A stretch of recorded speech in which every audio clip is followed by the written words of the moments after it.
नमस्कार, reality bite के इस एपिसोड में आपका स्वागत है।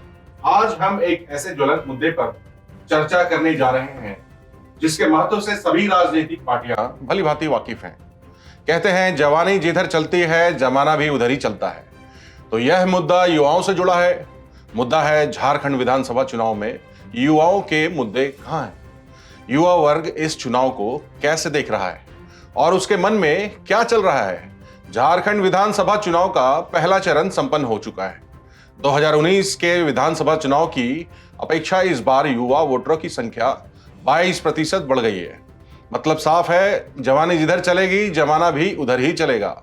यही कारण है सारी राजनीतिक पार्टियां आज युवाओं की बात कर रही हैं। शो में आज हमारे मेहमान भी युवाओं के बीच रहते हैं और युवाओं वाली सोच भी रखते हैं। हमारे पहले मेहमान हैं प्रोफेसर आनंद ठाकुर। प्रोफेसर आनंद ठाकुर जूलॉजी के प्रोफेसर हैं। हमारे दूसरे मेहमान हैं असिस्टेंट प्रोफेसर किशोर सुरीन, जो रांची यूनिवर्सिटी में मुंडारी भाषा पढ़ाते हैं। दोनों ही युवाओं से घिरे रहते हैं, इसलिए युवाओं की मनोस्थिति को भली भांति समझते हैं। हमारे तीसरे मेहमान हैं भाजपा के युवा नेता विपिन सिंह। तो इसी से हम अपनी पहली सवाल के साथ शुरू करते हैं। इस चुनाव में युवाओं के मुद्दे क्या हैं, ये मैं ठाकुर साहब से शुरुआत करना चाहूंगा। जवानी तो एक बाढ़ की तरह होता है जिसको अगर आप एक दिशा दे दें तो बिजली भी पैदा कर सकता है, नहीं तो तबाही ला सकता है। और जैसा कि आपने कहा कि 22% युवा वोटर बढ़ गए, तो आखिर एक युवा जब वोट देने जा रहा है तो वो किन बातों को सोचकर वोट दे रहा है या उसको देना चाहिए। ऑब्वियसली युवा जब भी आता है तो शिक्षा, रोजगार, ये दो उसके बड़े प्रमुख मुद्दे होते हैं और ये हमेशा ही होते हैं। तो क्या झारखंड की शिक्षा व्यवस्था वैश्विक स्तर की जो चुनौतियां हैं उसको पूरा कर पा रहा है? मैं तो शिक्षक हूं, मैं कहता हूं कि अभी वक्त बाकी है, अभी इस उपलब्धि तक पहुंचना बाकी है। अभी हाल में ही टॉप 100 का एक रैंकिंग आया है जिसकी विश्व में बड़ी प्रतिष्ठा है। भारतवर्ष के बहुत सारे विश्वविद्यालय उसमें जुड़े हैं, जो कि बड़ी अच्छी बात है, किंतु झारखंड का उसमें कहीं नामो निशान। तो पहला तो क्या हम ऐसी गुणवत्तापूर्ण ऐसी शिक्षा दे पा रहे हैं जिससे कि वह युवा कल को झारखंड के बाहर भी जाकर, इस देश के बाहर भी जाकर रोजगार प्राप्त कर सकता है? या फिर आज जैसा स्टार्टअप का मोड है, क्या वह युवा एक स्टार्टअप सोच रखता है? क्या उतनी डेयरिंग है उसकी कि हां हम रोजगार पैदा करेंगे? एक ये मुद्दा है। और दूसरा मुद्दा है कि उसको ये सभी चीजें करने के लिए एक ट्रेनिंग सेटअप चाहिए। क्या झारखंड सरकार इस तरह का कोई भी ट्रेनिंग सेटअप कर पाया है आज तक? तो इसका मतलब है कि यदि ये दो मुद्दा युवा के सामने नहीं है तो इसका मतलब युवा दिशाहीन है, वो भटक रहा है और तब पता नहीं कि वो वोट कैसे देंगे और राजनीति किधर आगे बढ़ेगी। जी प्रोफेसर सुरीन, आपके क्या विचार है? जैसा कि इन्होंने कहा, शिक्षा सबसे बेसिक मुद्दा है। शिक्षा से ही शुरुआत होती है, उसके बाद आता है नौकरी, उसके बाद आते हैं बाकी रिस्पॉन्सिबिलिटी। अगर बेस ठीक नहीं है, बेस की व्यवस्था ठीक नहीं है, तो आगे फिर कैसे क्या होगा? जी, मैं प्रोफेसर आनंद ठाकुर सर जो कहे हैं उससे मैं सहमत हूँ। अगर जब तक हम लोग शिक्षित नहीं करेंगे तो वो हुआ रोजगार पाने लायक ही नहीं हो पाएगा ना। इसलिए शिक्षा बेसिक चीज है, शिक्षा तो चाहिए ही। क्या यहाँ पे सारे बेसिक्स अवेलेबल हैं या क्या करने की जरूरत है? अभी युवाओं की मुद्दा, बेसिकली युवाओं के क्या मुद्दे हैं इस चुनाव में? लोग युवा क्या सोचकर वोट देने जा रहे हैं? 22% नए युवा वोटिंग वाले इसमें आ गए हैं और वो वोट करने जा रहे हैं। यहाँ 2-3 कैटेगरी के युवा हैं। एक तो शिक्षित हैं, शिक्षित वर्ग को तो रोजगार चाहिए। उनका मेन मुद्दा है कि कैसे रोजगार हम पाएं।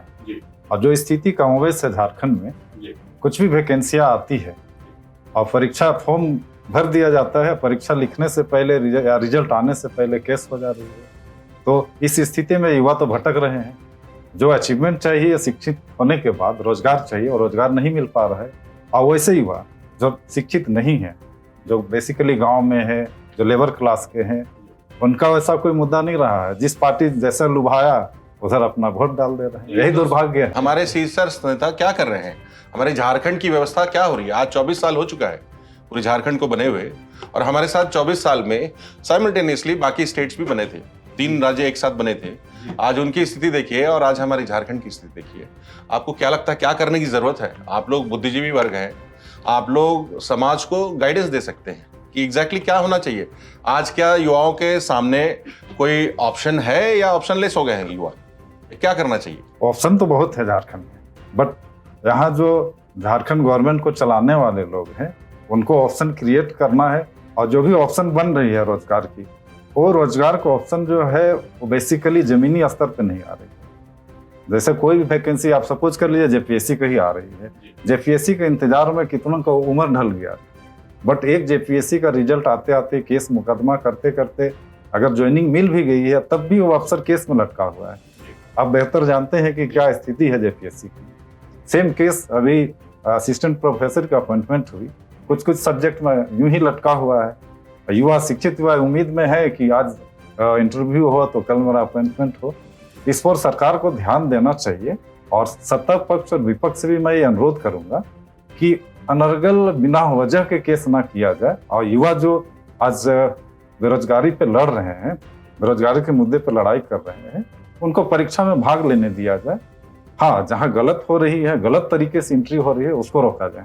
सिंह साहब, आपके विचार जानना चाहूंगा बिकॉज आप तो पॉलिटिकल पार्टी से जुड़े हुए हैं और आपकी पॉलिटिकल पार्टी यहाँ कई सालों से राज भी कर चुकी है और अभी भी खड़ी है, अभी एक मेन कंटेंडर है, आप लोग विपक्ष कहलाते हैं, तो आपके विचार इस पे क्या है? जिधर जमानी जाती है उधर जमानत जाता है जी। लोग कहते हैं युवाओं में सबसे बड़ी चीज है, जिधर ढलता है सरकार भी उधर ही बदलती है। जी। लोग हम युवाओं की सोच के अनुसार पिछले मर्तबा बीजेपी की सरकार में परिवर्तन हो गया था, जेएमएम की सरकार बनी, युवाओं बहुत सा चीज अपेक्षित थे कि सरकार नया हम बना रहे हैं तो कुछ नया चीज हमको मिलेगा जी। लेकिन कुछ नहीं मिला। लोगों को लाठियां खानी पड़ी, जो भी था क्वेश्चन लीक होने लगा, सारा परिस्थिति बदल गया, युवा हताश बेतहाश हो गए। जी। ऐसा स्थिति आ गया कि फिर युवाओं ने एक बार सोच लिया है कि हम इस सरकार को परिवर्तन करेंगे और नया सरकार बनाएंगे, तब भी हम अपना व्यवस्था बना सकते हैं जी। आगे की ओर सोच सकते हैं। इसी का उदाहरण है, कोई भी पिछले सरकार, कोई भी चुनाव के बाद जो सरकार बनी, कोई भी युवाओं के लिए कार्यक्रम नहीं कर पाई। जी। आपको लगता है आप पूरे 24 साल के एग्जीक्यूशन से सेटिस्फाइड हैं? जितनी सरकारें आई, जिनको जो करना था, क्या वो उस लेवल की काम कर चुकी हैं या करने की विल पावर रखती हैं? नहीं, बिल्कुल। सरकार, हम नहीं बोलते हैं कि हमारी सरकार भी आई, बीजेपी की सरकार यहाँ बनी, जेएमएम की सरकार बनी, युवाओं के लिए ठोस चीज किसी ने नहीं किया।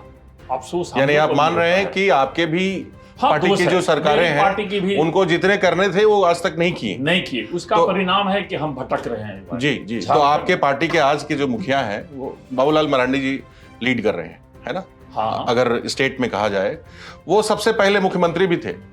आपको कैसे लगता है, क्या किन ग्राउंड पे लगता है कि अब बदलाव होगा तो अब चीजें सुधर जाएंगी, अब चीजें बदल जाएंगी? सरकार जब झारखंड अलग राज्य बना जी, तो नया परिस्थिति, नया समाज, नया लोग मिले जी, उसको सृजन करने में समय तो लगता ही है जी। बाबूलाल जी ने बहुत बेस खड़ा कर दिए थे कि आने वाला समय में जी, कुछ मिलेगा युवाओं के लिए, कुछ हम कर पाएंगे। बहुत सा स्ट्रक्चर तो जीरो था झारखंड में, कुछ था ही नहीं। वो तो झारखंड नई स्टेट बनी थी ना, इसीलिए बिल्कुल, इसीलिए शुरुआती से सब काम करने की जरूरत था, नया बनाना था, यहाँ नया यूनिवर्सिटी बना, नया कुछ ऐसे अंकित अगर आप कर सकते हैं जो कदम उठाए गए जिससे ऐसा लगे कि शायद उनको कंटिन्यू करने से बहुत सारे बदलाव हो सकते हैं झारखंड। उस समय जो एजुकेशन कैलेंडर थे बहुत परफेक्ट आ रहा था, लोग समय पे रिजल्ट आने लगा था। बिहार में जो स्थिति थी, हाँ, कि 3-3 साल 2-2 साल इंतजार करना पड़ता, सारा चीज समाप्त, वो बदलाव आ रहा था, परिस्थिति बदल गया था, युवाओं का कैलेंडर परफेक्ट समय पर हो रहा था, यहाँ एग्जाम परफेक्ट समय पर हो रहा था, जेपीएससी का चुनाव, जेपीएससी का आपका एग्जाम भी परफेक्ट समय पर हुआ जी, रिजल्ट भी आया। लेकिन उसके बाद जो परिस्थिति बना उससे सारा छिन्न भिन्न हो गया। युवाओं जो यहाँ, उसको कुछ नहीं मिला। मात्र एक, आप समझिए, पुलिस बहाली एक ही हो पाया था, उसके बाद आज तक नहीं हुआ जी। तो दुर्भाग्य है इस झारखंड का हम लोग भी सोचते हैं कोई नया परिस्थिति बने, समाज नया बने, सरकार नया बने, युवाओं को एक दिशा मिले। अब मैं अगला सवाल प्रोफेसर ठाकुर से लूंगा। चुनाव से पहले युवाओं की क्यों फिक्र नहीं की जाती है, क्यों उनके कोर मुद्दे पे ध्यान नहीं दिया जाता है? आज अगर सारी पॉलिटिकल पार्टियों को आप देखेंगे तो उनके मुद्दे बहुत अलग अलग हैं। सबसे पहले तो कोई घुसपैठियों की बात कर रहा है, कोई लुभावन योजनाएं दे रहा है। जब ये चुनाव पास में आए हैं तो उनके मुद्दों पे फिक्र क्यों नहीं की जा रही? जैसा कि अभी जिन मुद्दों पे हम लोग अभी चर्चा कर रहे हैं, जैसे शिक्षा है, रोजगार है। प्रोफेसर ठाकुर, आप देखिए क्या है ना कि वोट कैसे मिलेगा उसके लिए सभी राजनीतिक पार्टी चिंतित रहती है। वहां मुद्दा प्रमुख नहीं होता है, वहां युवा भी प्रमुख नहीं होता है, वहां महिलाएं भी प्रमुख नहीं होती, किसान भी प्रमुख नहीं होता है। प्रमुख वो बातें होती हैं जिससे वोट आए। अब ये बात जो पॉलिटिकल पार्टीज हैं वो समाज के बीच से जाकर उठाता है। अगर हमारे समाज में रोजगार का मुद्दा हर युवा कहीं भी नेता पहुंचे और घेर कर बोला भाई हमारा रोजगार कहां, तो निश्चित रूप से रोजगार पर बातें होंगी। लेकिन अगर आप झारखंड के चुनाव को देखें, जहां तक मैं अखबार के माध्यम से, आपके चैनल के माध्यम से और अन्य भी चैनल के माध्यम से देखता हूं, बड़ी निराशा होती है। एक शिक्षक के रूप में बड़ी निराशा होती है। कोई युवा के लिए कुछ बता ही नहीं रहा है। बात सिर्फ हो रहा है कि हम इस योजना में इतना पैसा दे देंगे। हम कहते हैं कि हुनर दो, वो कहते हैं पैसे देंगे। दिक्कत है, ठीक है ना। आप खैराती सिस्टम में किसी व्यवस्था को चाहेंगे कि झारखंड एक ग्लोबल लेवल पर अपनी पहचान बनाए। मैं अभी बता रहा हूं, मैं देख रहा था कि उत्तर प्रदेश के मुख्यमंत्री कहते हैं कि 1 लाख करोड़ जीडीपी का हमारा स्टेट बनेगा। महाराष्ट्र की भी बातें हो रही है, वहां भी हो रहा है कि हम भी जल्दी 1 लाख करोड़ का जीडीपी का स्टेट बनाएंगे। मैंने कभी अपने झारखंड के बारे में नहीं सुना। आखिर इस तरह की जो व्यवस्था नहीं विकसित होगी तो जो हमारे युवा हैं उनको समझ ही नहीं आएगा कि हमको करना क्या है। झारखंड की पहचान कैसी है? तो यहां के युवा बाहर जाते हैं नौकर बनने के लिए, मजदूर बनने के लिए, खेती करने के लिए। आप देखिए गुजरात में भरे हुए हैं। गुजरात में नई नई इंडस्ट्रीज लग रही हैं, वहां कोई विरोध नहीं है। अभी जब सिलिकॉन चिप की बातें आ रही हैं, अभी जब VLSI की बातें हो रही हैं, तो वो सारी इंडस्ट्रीज गुजरात में लग रही हैं। हमारे युवा यहां से जा रहे हैं, वो वहां पर नौकर बन के जा रहे हैं, मतलब वो फैसिलिटीज प्रोवाइड कर रहे हैं उनको। क्या वो इंडस्ट्रीज हमारे यहाँ नहीं लग सकता है? क्या हमारे यहाँ युवा उस इंडस्ट्रीज में बड़े पदों पर नहीं जा सकते? कहीं ना कहीं सोच है। मैं कई बार बोलता हूं, मैं आपको क्या बताऊं कि क्या जमीनें बढ़ती हैं? क्या जो गुजरात, महाराष्ट्र, राजस्थान जैसे जो तरक्की किए हुए राज्य हैं, क्या उनकी जमीनें हर दिन बढ़ जाती हैं क्या? इसका मतलब जमीन तो कांस्टेंट है। आखिर वो कैसे अपनी योजनाएं बना के उन जमीन को, और क्या उनके पास फॉरेस्ट नहीं है? क्या उनके पास उर्वरक और मतलब अन्य चीज नहीं है? सब कुछ है भाई। एक विल पावर, एक योजना के साथ जाने। मैं 2 चीज बातें बड़ी बताता हूं। आप बताएं कि विधानसभा में कितने शिक्षक विधायक बनकर जाते हैं? ये पहला ही सवाल है मेरा। तो आप देखेंगे गाहे बगाहे, तो भाई बात कौन उठाएगा समाज की? है कि नहीं है? दूसरा क्या है कि एजेंडा में अगर धर्म और जाति को अगर आप प्रमुख रूप से बढ़ाएंगे, ये ऐसी चीजें होती हैं जो लोगों के मनोभाव पर असर करता है। और जब मनोभाव पर यह बताया जाए कि भूखे रहो लेकिन धर्म के लिए लड़ो, भूखे रहो लेकिन जात के लिए लड़ो, मर जाओ इसके लिए शहादत दे दो, तो फिर रोजगार, शिक्षा जैसे एजेंडा कहीं कहीं पीछे छूट जाते हैं। मतलब आप पॉलिटिकल पार्टीज को भी लगता है कि इन चीजों पर बोलने ही क्या है। वो सिर्फ घोषणा करेंगे कि हम 5 लाख रोजगार देंगे, कोई घोषणा करेगा 6 लाख रोजगार देगा। कोई अकाउंटेबिलिटी तो है नहीं। बोलने में क्या जाता है, जो मन हुआ बोल दी। सरीन साहब, आप इस पे कुछ प्रकाश डालें। यही तो दुर्भाग्य है हमारे, खासकर झारखंड स्टेट की मैं बात कर रहा हूँ।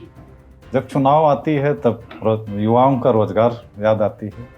और यहाँ मैं युवाओं से एक चीज़ कहना चाहूँगा, जब हम 5 साल के लिए विधायक चुनते हैं या सरकार बनाने के लिए विधायक चुनते हैं, उस समय हम अपना अधिकार को सही रूप से यूज करें। और सबसे पहले तो हमारे विधायक शिक्षित होना चाहिए। हम वैसे नेताओं को चुन के लाते हैं जिनका विजन है ही नहीं। विदाउट विजन तो फिर वही होगा ना। और 4 साल, 4.5 साल तक सिर्फ जात धर्म पर लड़ाया जाता है। सारा युवाओं का ध्यान उधर डाइवर्ट हो जाता है और लास्टली बहुत होगा तो 6 महीना 8 महीना, उस 6-8 महीने में ही युवाओं को बोला जाता है कि मैं ये रोजगार दूंगा, मुझे वोट दीजिए, ये रोजगार दूंगा, मुझे वोट दीजिए। और सिर्फ ये चुनाव नजदीक आने से अपनी मतदाताओं को अपनी ओर खींचने के लिए राजनीतिक, जी आपका कहना है वोट पॉलिटिक्स हो रही है सिर्फ। तो मैं युवाओं से यही कहूंगा कि आप जिसको भी विधायक बनाइए, आप देखिए कि वो विधायक आपके लायक है कि नहीं, उसमें विजन है कि नहीं। आप वैसे विधायक चुन के भेजिए जो यहाँ झारखंड के मतदाताओं के लिए, जनता के लिए कुछ सोच पाए, जिनकी खुद की इतनी कैपेसिटी हो जो लोगों के लिए कुछ कर सके और सोच सके। तो अब ये सारे सवाल तो हम सिंह साहब से पूछना चाहेंगे। ये तो एक पॉलिटिकल पार्टी को रिप्रेजेंट कर रहे हैं और अभी अभी इन्होंने बहुत सारे बातें कहें कि बहुत सारी चीजें हो रही हैं। तो आज की परिप्रेक्ष्य में, आज जो झारखंड में भाजपा जिन जिन मुद्दों को सबसे मेन मुद्दा बना के बता रही है, क्या वो मेन मुद्दे हैं? हाँ। आज बांग्लादेशी की बात बहुत प्रोमिनेंटली आपके लीडर्स करते हैं, है ना? क्या ये बांग्लादेशी से ज्यादा इंपॉर्टेंट मुद्दा आपका शिक्षा नहीं है, बेसिक रोजगार नहीं है? क्या ऐसे मुद्दे हैं जिनको फोर फ्रंट पे लाना अति आवश्यक है? ये इसकी सारी मतलब जवाब तो मैं आप ही से ढूंढूंगा। बिल्कुल, आपने जो कहा है बिल्कुल सही है, लेकिन परिस्थिति जिस जैसे बोले कि बुद्धिजीवी लोग आए राजनीति में, प्रोफेसर जी वर्ग से लोग विधायक बने, पढ़े लिखे सक्षम लोग आए, पढ़े लिखे अच्छे लोग आए, लेकिन अभी आपका जो चुनाव हुआ फर्स्ट फेज, उसको आप देख लीजिए, बुद्धिजीवी क्या चीज हो गए। हम लोग को भी बहुत कष्ट होता है समाज से, चूंकि हम लोग भी उसी समाज से आते हैं जी। आप घर में ड्राइंग रूम में बैठ के सिर्फ भाषण दीजिएगा, रोड पर आइएगा नहीं। मत तो बहुत ही आवश्यक है किसी के लिए जी। उसका आप परिणाम देखिए, रांची विधानसभा जैसा में मात्र आपका 42% वोटिंग हुआ, 51% जी। तो क्या अपेक्षा करेगा युवाओं जी आप लोग से? युवाओं तो चाहता है, जहां हम तो पहले ही आपको बोले, जहां यानी आप सब सारी रिस्पॉन्सिबिलिटी मतदाताओं पे डाल दीजिए, बिल्कुल, है ना? लेकिन तो मतदाता तो सिलेक्टर है ही है, लेकिन वही मतदाता पढ़े लिखे नहीं है। पढ़ाने की जिम्मेवारी तो संस्था की है ना, संस्था की है, एडमिनिस्ट्रेशन की है। लोग जो सीसर्स तो बैठे हुए हैं जैसे चलेंगे वैसा ही तो परिस्थिति। तो यानी सिर्फ वोट पॉलिटिक्स आप करेंगे नहीं, आपको सुधार करने की जरूरत नहीं है। बिल्कुल, वोट पॉलिटिक्स सबसे बड़ा चीज है। जो संथाल का मामला आ रहा है, सारा चीज की यहाँ बांग्लादेशी मुद्दा बहुत है। आप 90% यहाँ का युवा जो पहले स्किल था, जो घर बनाता था, खेती में भी उपयोग करता था, अभी आप परिस्थिति बिल्कुल बदल गया है। आप 90% देखिए शहर में जो भी कंस्ट्रक्शन का काम हो रहा है, हम लोग तो स्थल पर जाग के देख रहे हैं, सब बाहर का लोग है जी।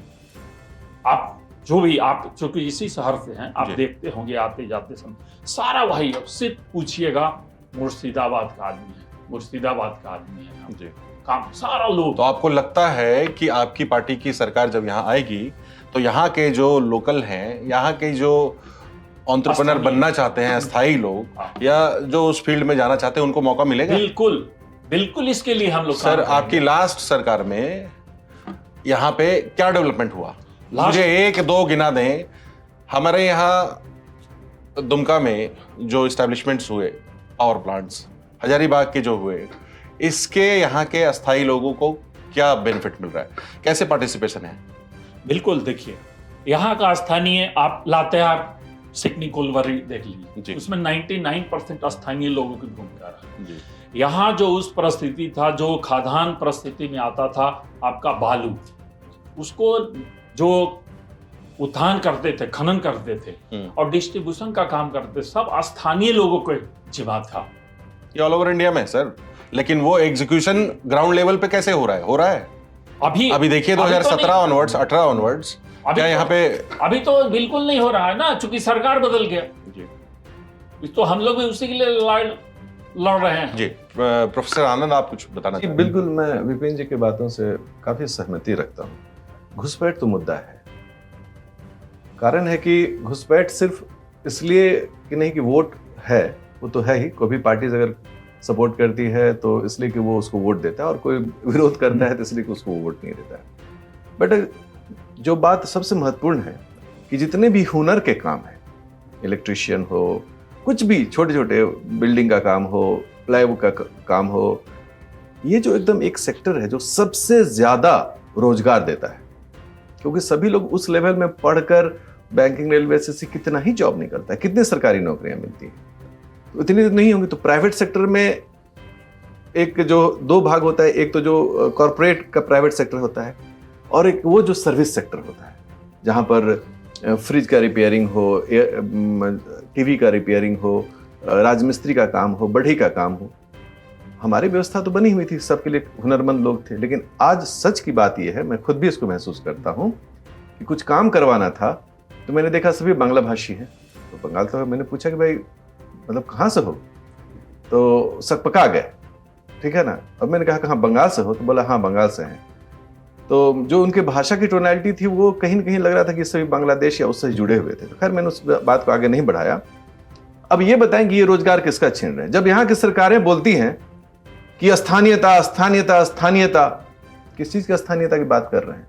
आपके बच्चों का जॉब कौन छीन रहा है, जिसे आप सिर्फ वोट के नाम पर यहां पर समर्थन या विरोध कर रहे हैं? तो ऑब्वियसली हमारे, अच्छा वो बहुत चीप रेट में काम कर दे रहे हैं। मुझे बहुत आश्चर्य लगता है कि जो हमारे यहाँ के अगर वो मिस्त्री हैं वो बोलेंगे 700 रुपया पर दिन लेंगे, वो बोलते हैं कि 400 टका ले बे। भाई क्या हो रहा है? तो आखिर युवा को तो समझना पड़ेगा ना, इस मुद्दे के साथ खड़ा होना पड़ेगा ना भाई। आज पूरे दुनिया में देखें, अभी अमेरिका में ट्रंप जीते हैं, तो ट्रंप ने क्या कहा कि हम लोकल में आएंगे वापस, हम बाहर के लोगों पर कड़ाई करेंगे। जीत गए साहब। अभी दुनिया में एक मूवमेंट है।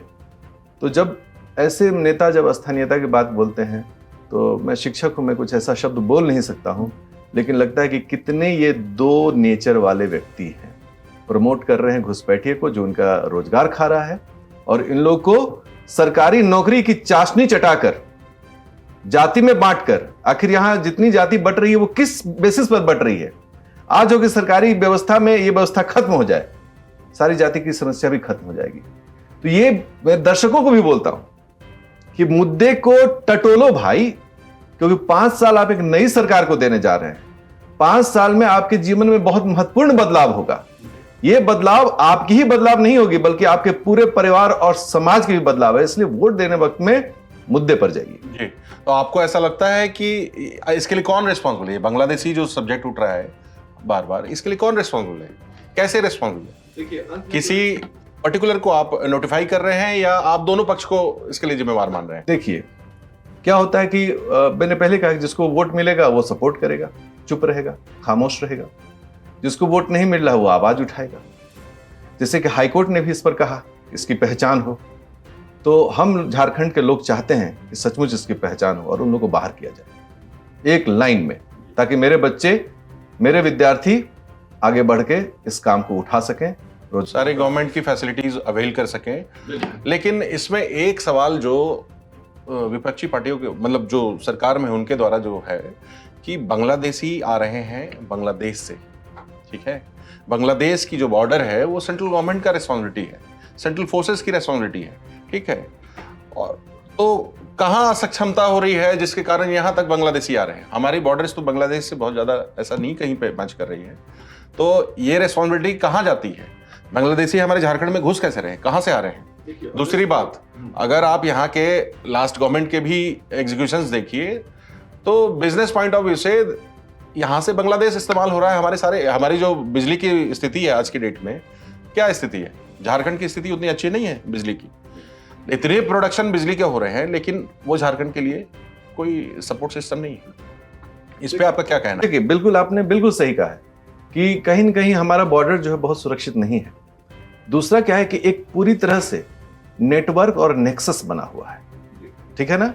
और ये नेटवर्क नेक्सस जो है, चूंकि आप देखिए झारखंड में आ रहे हैं, झारखंड बंगाल से जुड़ा हुआ है, कोई बंगाली बोलेगा तो हम थोड़े सोचेंगे वो बांग्लादेश का है।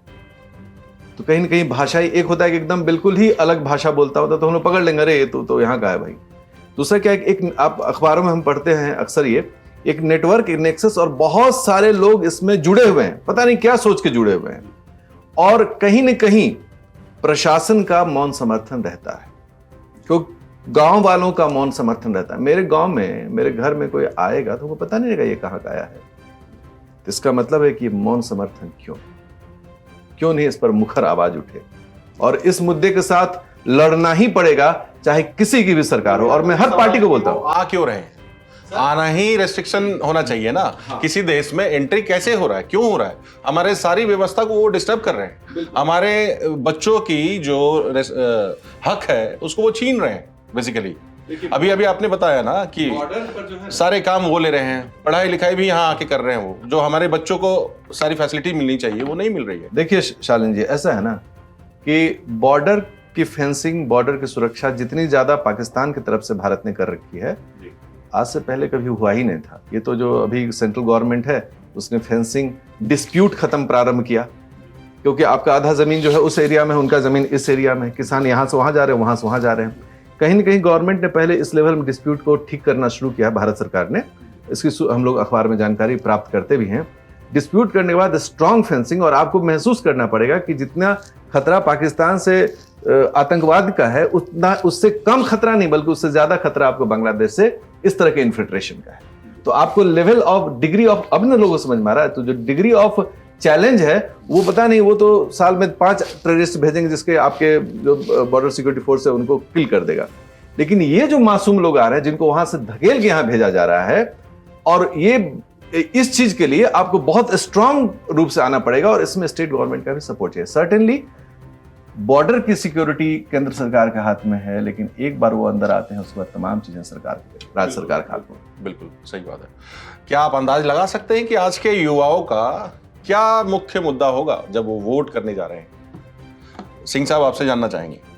बेरोजगारी दूर करने का जो बेसिक चीज है, जो सरकार हमको प्रोवाइड करेगी, उसके साथ हम रहेंगे। जी जी। सुरक्षा भी चाहिए लोगों को, बिल्कुल। जो परिस्थिति है यहाँ का, बिल्कुल। युवा अगर यहाँ सही ढंग से, जो स्थानीय लोग हैं, बाहर के लोग आक्रमण कर रहे हैं, कर ली हैं, सारा जो यहाँ के लोगों का, युवाओं का हक जो छीन रहे हैं, उस पर भी जो अंकुश लगाए, उसी सरकार को हम। बाहर के लोगों से आपका क्या तात्पर्य है? बाहर का, हम तो आपको इसके पहले बोले कि जो बाहर के बांग्लादेशी हैं, अच्छा, सारे विजन में है। किसी और इसको आप इंडिकेट कर रहे हैं? अदर स्टेट वाले लोग को भी इंडिकेट कर रहे हैं? नहीं, अदर स्टेट वाले भारत के ही निवासी हैं। जी जी। क्योंकि मूल रूप से उनको तो संपत्ति है भारत से, जी। और हमारे वो अंग हैं। तो हमारे अभी लोकल एक लीडर जो ऊपर आ रहे हैं, उनके मुख्य मुद्दा यही है कि दूसरे स्टेट वालों को यहाँ पे नौकरियां मिल जा रही हैं, यहाँ के लोगों को नहीं मिल रही है। अरे हमारे सब लोग तो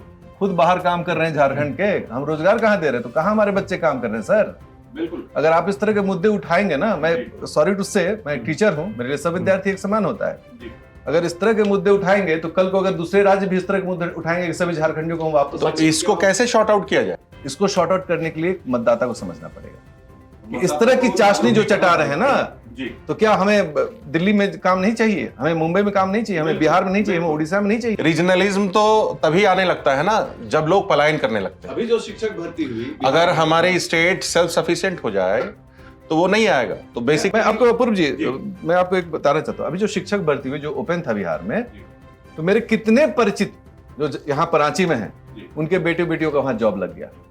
कल को वो उठा दे बात कि ना बाहर करो, कल को कोई दूसरा। हम क्या बोल रहे हैं कि मुद्दा ये है कि जो ऐसे गैर लोग जिनके पास हम जाकर रोजगार नहीं ले सकते हैं बांग्लादेश में, अगर वो लोग आके हमारे जॉब को छीन रहे हैं, हमारे जो बेसिक जॉब है, जो हमारी किसानी है, जो हमारा घरेलू काम है, उसको अगर वो छीन रहे हैं, मुद्दा वहां उठाना चाहिए। क्या युवा वर्ग नाराज है? यदि हाँ तो क्यों? युवा चाहते क्या है? देखिए, युवा वर्ग बहुत देर तक नाराज नहीं हो सकता। अगर वो नाराज हो जाए तो क्रांति हो जाए, जैसे 1974 के लिए। तो नाराज नहीं होता है क्योंकि उसको चिंता रहती है कि मेरे घर में कल क्या खाना, आज क्या खाना बनेगा, मेरे जो बूढ़े माता पिता हैं उनके लिए हम क्या व्यवस्था करेंगे, मेरी बहन की शादी है उसके लिए मुझे क्या करना, मुझे पढ़ाई। वो बहुत देर नाराज नहीं रह सकते, नाराज होकर मुंह नहीं फुला सकते हैं। उन्हें तो तुरंत जाके कुछ न कुछ करना होता है, कुछ न कुछ रोजगार उनको प्राप्त करना होता है, यहाँ पर प्राप्त करें या बाहर प्राप्त करें। तो वो बहुत देर तक, मैंने क्या कहा, नाराज होगी तो क्रांति होगी साहब, और ऐसे वैसे क्रांति नहीं होगी।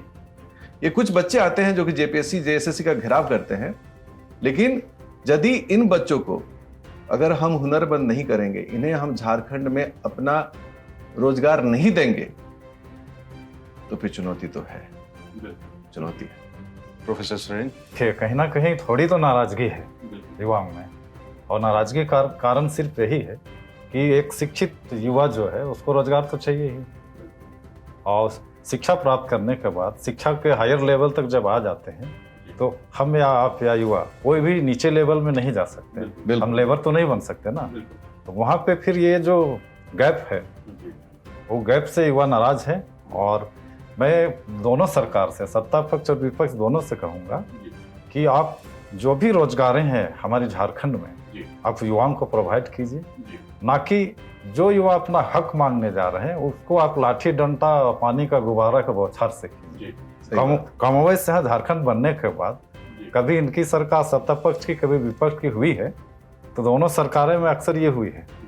और सबसे बड़ी दुर्भाग्य है कि आप संविदा में बहाल कर रहे हैं। संविदा में तो सिर्फ कुछ क्षणों के लिए बहाली होनी चाहिए ना, अब संविदा को आप ठेले जा रहे हैं। अगर विपक्ष सरकार बहाल की है तो सत्ता पक्ष बोल उसको समेटने में टाइम लग रहा है, सत्ता पक्ष की है तो विपक्ष सरकार उसको एक दूसरे के डिसीजन को डिस्कार्ड करने में लगे। दोषारोपण नहीं होना चाहिए। विदाउट दोषारोपण झारखंड स्टेट को हम आगे अदर स्टेट के लेवल में कैसे लाएं, ये दोनों सत्ता पक्ष विपक्ष को सोचनी चाहिए, और इस मुद्दे पर साथ रहना चाहिए। हाँ, साथ रहना इस मुद्दे और जो अच्छी मुद्दे हैं दोनों को खड़ा रहना चाहिए साथ। अगर आप स्टेट के लिए सोच रहे हैं तो आपको स्टेट के लिए सोचना चाहिए और इधर उधर के मुद्दे को छोड़ के उस मुद्दे पे आना चाहिए। बिल्कुल सिंह साहब, ये शिक्षा और रोजगार चुनावी मुद्दा पूरी तरह से बन पाया है या बन रहा है, या यही मुद्दा है या कुछ और भी मुद्दा है आपके इस इलेक्शन में?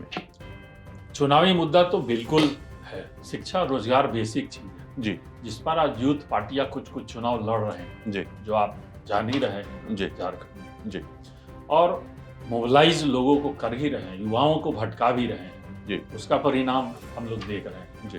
बेसिक चीज जो है युवाओं के लिए कोई सरकार जी नहीं सोच पा रही है। हम भी इसको स्वीकार करते हैं। जी, सरकार बन जाती है, सारे लोग लग जाते हैं जी, लेकिन जो चाहिए युवाओं को कोई सरकार नहीं दे पा रही है। जी। इसलिए युवा इस बार विरोध में है, इस सरकार के विरोध में है कि हम जो 5 लाख नौकरी के लिए सरकार को, पिछले सरकार को बदले थे, इस बार इस सरकार को बदल के देखें। जी, जी। इसी के साथ मैं ये बहुत ही बुद्धिजीवी वर्ग के सभी लोगों ने जो सजेस्ट किया, जो कि कोर इशू है, एजुकेशन एंड एम्प्लॉयमेंट, रोजगार और शिक्षा। जहाँ से शिक्षा अगर सिस्टम ठीक से प्रोवाइड नहीं किया जाएगा तो लोग उसके लिए फिर उस लायक नहीं बनेंगे कि वो प्रॉपर रोजगार ले पाए। बहुत सारे ऐसे भी मुद्दे उठ रहे हैं इस इलेक्शन में कि यहाँ की जो आबादी है युवाओं की, वो तरीके से स्किल्ड नहीं है, शिक्षित नहीं है, जिसके कारण जो बाहर की एंटरप्रेन्योरशिप या बड़े बड़े रोजगार के जो ऑप्शन आते भी हैं उनमें भी लोकल युवाओं की पार्टिसिपेशन कम होती है। तो इसलिए बेसिक मुद्दा शिक्षा है। शिक्षा व्यवस्था सुदृढ़ किया जाए, उसके बाद रोजगार की व्यवस्था भी सुदृढ़ किया जाए ताकि यहाँ से पलायन रुके और युवाओं का भला हो। इन्हीं मुद्दों के साथ हम सभी का धन्यवाद करते हुए धन्यवाद।